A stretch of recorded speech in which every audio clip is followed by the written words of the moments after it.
Today, gagawa tayo ng garlic pepper beef. Bale, magto-toast muna tayo ng garlic for toppings.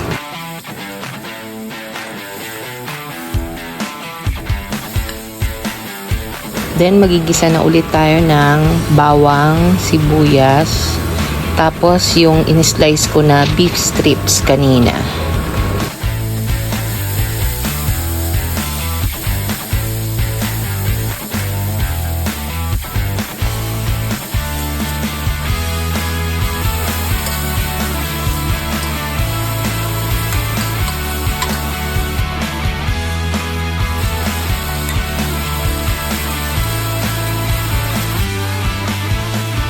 Timplahan natin ng pepper and salt to taste.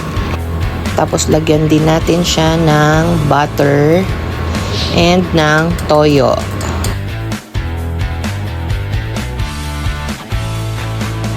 Add din tayo ng water. Tapos takpan para lumambot. Tapos pagkulo, ilagay na natin ang ating mushroom.